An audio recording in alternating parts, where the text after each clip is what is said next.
Pensa só na nossa audição. É, ah, a nossa conexão mais vital com o mundo, com as pessoas, né? Ela pega umas vibrações mínimas do ar e transforma em fala, em música. É quase inacreditável. É verdade. Tem até aquela ideia, acho que da Helen Keller, né?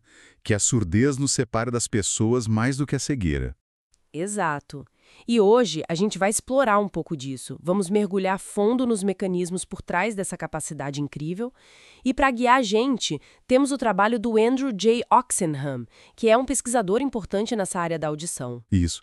Ele traz uma visão bem interessante. A nossa missão aqui, então, é desvendar como o ouvido capta o som, sabe?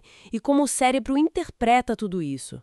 Vamos focar nos pontos mais essenciais e até surpreendentes desse processo todo, ok? Vamos lá desempacotar isso? Perfeito. Bom, para começar, a gente pode pensar em 3 qualidades básicas do som que a gente percebe.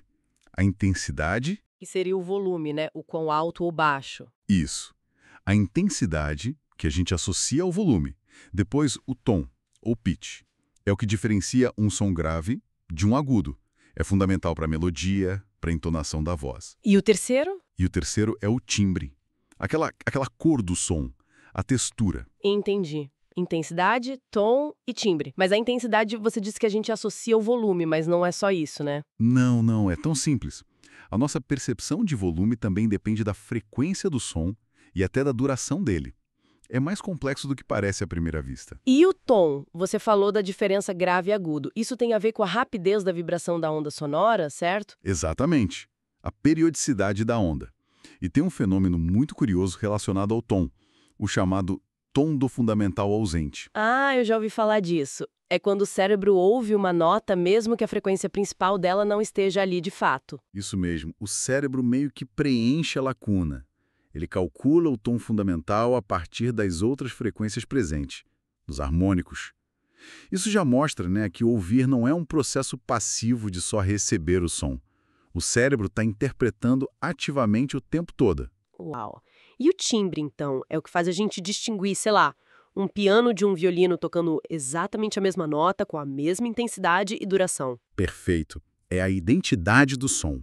Está ligado à mistura das frequências que compõem aquele som, o conteúdo espectral, e também a forma como o som começa e termina, o ataque e o declínio. Pensa na batida seca de um tambor contra o início mais suave de uma nota de flauta. É o envelope temporal. Que legal! Quer dizer, só nesses atributos básicos a gente já vê uma complexidade enorme. Não é só física, é percepção pura. Exatamente. O que é fascinante é justamente isso. Como essas características perceptuais vão além das simples propriedades físicas da onda sonora. A nossa experiência auditiva é construída. Certo. E como essa informação sonora, essa onda, entra e viaja pelo nosso ouvido para chegar até o cérebro? Qual é o caminho? Bom, o caminho é uma obra de engenharia, eu diria. Começa no ouvido externo. A orelha, o pavilhão auricular ou pina.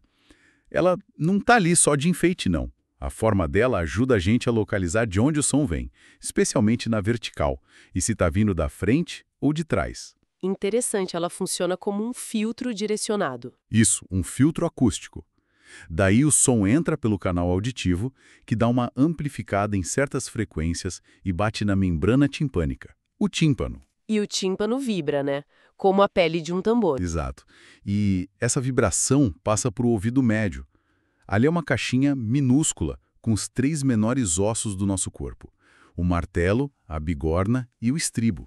Os famosos ossículos. Eles mesmos. Eles funcionam como um sistema de alavanca, sabe? Transmitem a vibração do tímpano e, o mais importante, eles adaptam a energia sonora. O som vem pelo ar, mas o ouvido interno é cheio de líquido. Ah, entendi. Se não tivesse essa adaptação, o som ia se perder quase todo na passagem do ar para o líquido. Quase tudo. É uma questão de impedância acústica. Os ossículos fazem essa ponte, garantindo que a vibração seja transmitida eficientemente para a cóclea, lá no ouvido interno. Que incrível! E a cóclea? É aquele órgão em formato de caracol, né? É ali que a mágica acontece, onde a vibração vira eletricidade. É exatamente aí. A cóclea é preenchida por fluido e contém a membrana basilar. Quando as vibrações chegam nela através do estribo, essa membrana se move.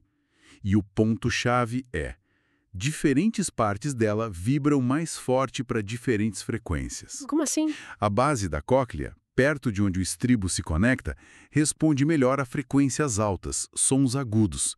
Já o ápice da cóclea, lá na pontinha do caracol, responde melhor a frequências baixas, sons graves. Ah, então a cóclea funciona como um prisma que decompõe a luz? Ela decompõe o som complexo nas suas frequências. É uma ótima analogia. Ela faz essa decomposição e cria um mapa espacial das frequências. Isso se chama tonotopia. É um princípio fundamental de organização que se mantém por todo o caminho auditivo, até o córtex cerebral. Que organização! Então, desde a cóclea já existe um mapa de frequências bem definido? Sim, e dentro da cóclea, sobre a membrana basilar, fica o órgão de corte. É ali que estão as células ciliadas. Temos as externas, que parecem funcionar como amplificadores, refinando a resposta da membrana basilar. E as internas. Essas são as que realmente transformam o movimento em sinal neural. Exatamente. As células ciliadas internas são os transdutores. Quando elas se dobram por causa da vibração, elas disparam sinais elétricos que vão pelos nervos auditivos até o cérebro. Caramba, é um processo mecânico e depois elétrico muito sofisticado. Mas tá, o cérebro recebe esse mapa de frequências.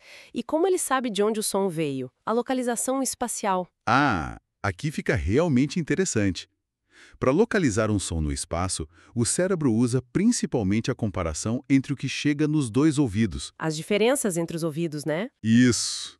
Para sons mais graves de baixa frequência, o cérebro é extremamente sensível à diferença mínima no tempo de chegada do som em cada ouvido. É a chamada diferença de tempo interaural, ou ITD. Milissegundos fazem a diferença. Uau! E para sons agudos? Para sons agudos, a cabeça cria uma sombra acústica. O som chega mais alto, com mais intensidade, no ouvido que está mais perto da fonte. Essa é a diferença de nível interaural, ou ILD. O cérebro usa essa diferença de volume, digamos assim. Então, tempo para baixas frequências e intensidade para altas. É a tal da teoria duplex. Exatamente, a teoria duplex da localização sonora. E lembra da pina, a orelha? Aquelas dobras e voltas dela também ajudam. Elas criam pequenas alterações no som, principalmente nas altas frequências, que dão pistas sobre a elevação do som, se está vindo de cima ou de baixo, e também se vem da frente ou de trás. Faz todo sentido. O sistema usa múltiplas pistas. E a distância? Como a gente sabe se um som está perto ou longe? A percepção de distância é um pouco mais complexa. Envolve nosso conhecimento prévio sobre o som. A gente sabe o volume normal de uma voz, por exemplo, e também a relação entre o som direto que chega aos ouvidos e o som reverberado, aquele que bate nas paredes e chega depois. Mais reverberação geralmente significa mais distância. Entendi.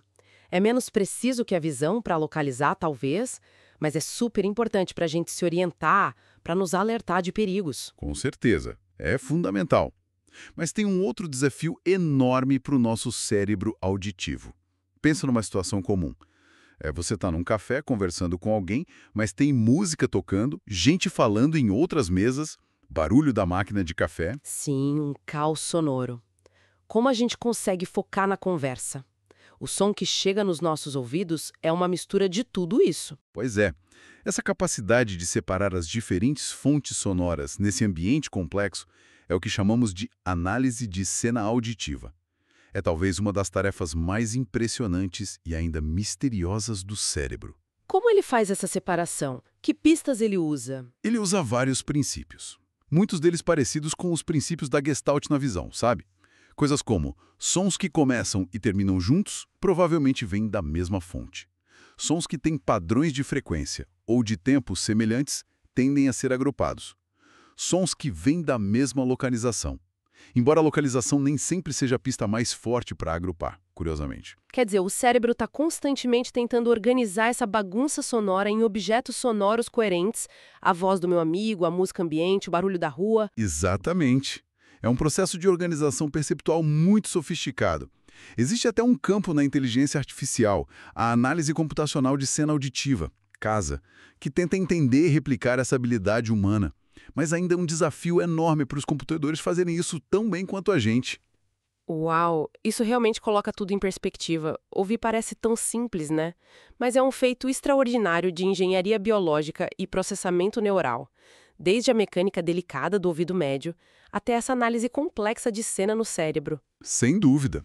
É um sistema de uma sofisticação incrível, que nos permite entender a fala, que é super complexa, apreciar as nuances da música, navegar no nosso ambiente sonoro. E entender esses mecanismos todos não é só academicamente fascinante.